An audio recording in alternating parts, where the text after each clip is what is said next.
Hey. All right, so it's the end of a quarter, and one of the things that I swear by and I teach to all of my students is to do a quarter debrief so that you can forecast for next quarter before this one ends. It's really important, and I see a lot of people just kind of like power through this, and I did that for the longest time, and now I swear by my debrief and forecast because it just makes everything so much easier and so much more like factual. So I'm going to be sharing with you the one thing you need to do to debrief this quarter and forecast next quarter. And that's the last time I'm going to say that. If you're inside MPQ, you have this workbook. So go get it, go get to work, use the little spreadsheet that's inside. If you don't, here's what I want you to do. I'll give you kind of the Coles notes. Okay. First thing you want to do that do not pass go if you haven't done this, is to look back at what happened the last 3 months. Okay. And specifically, you could get really, you could, look back at everything that happened, but the specific thing that I want you to look at are your conversion rates. So how much did your list grow? What percentage of those people booked a call with you? Of the people who booked a call, what percentage actually showed up? And of the people who showed up for your calls, how many of them did you close? That's assuming that you're taking sales calls. If you're not, how many people are on your email list? How many emails did you send? What was the conversion rate on those emails?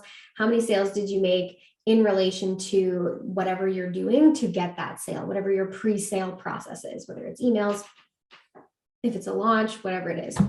You want to know your conversion rates for so many reasons, but the obvious reason is that in order to forecast what's going to happen next month, you need to know those specific numbers. So let's say, for example, you are taking sales calls, because I know a lot of you in the service industry watch these videos and you do take sales calls or discovery calls or whatever, whatever type of call that you have before someone says, yes, I want to work with you, or yes, send me the proposal. If you know that of all the emails you sent, you had a 3% conversion rate for people to book a call, you had a 70% show rate and a 50% close rate, you can use those numbers to reverse engineer how many people you need on your list and how many emails you need to send in order to book the right amount of calls, in order to have the right amount of people actually show up for those calls. And if you close at 50%, you will hit your target for how many sales you want to make or how many new clients you have or whatever. You can use those numbers, and you can even take it a step further if you're, let's say, growing your email list using paid advertising, and okay, we get about 3 new leads per day.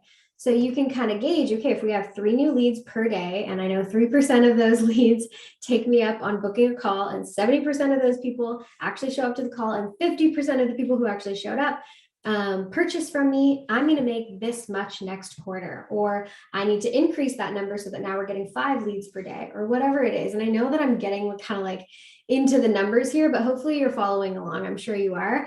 And if this feels like a lot right now, inside MPQ, I do have a forecasting spreadsheet that helps with this, but it also just helps to like do it a couple times. So go back through all of your numbers from this quarter.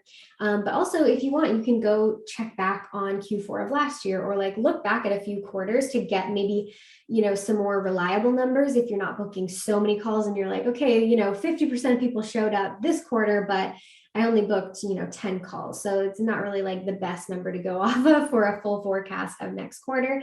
You can go back and just get some like general numbers. And what I like to do is use the numbers, if you have literally no data, you're like, I'm just starting my business this quarter. Those are the numbers I like to use. 3% of your list takes action on booking, 70% show, and 50% close. You'll probably get higher than 50% close if you're, good at taking sales calls. But those are some like kind of safe numbers to start working with. Assuming that your list is warm and they're interested in working with you, and you're selling your calls in a way that actually seems valuable to the people that you want to get on the phone with.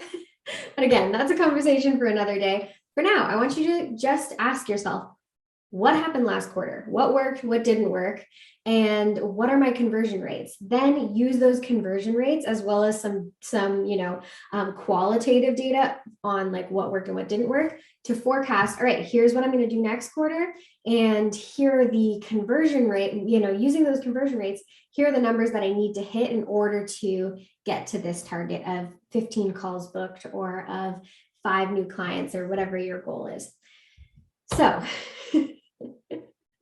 I know it sounds boring and nobody wants to do it, but I highly recommend it. Do a quick debrief of everything that happened last quarter.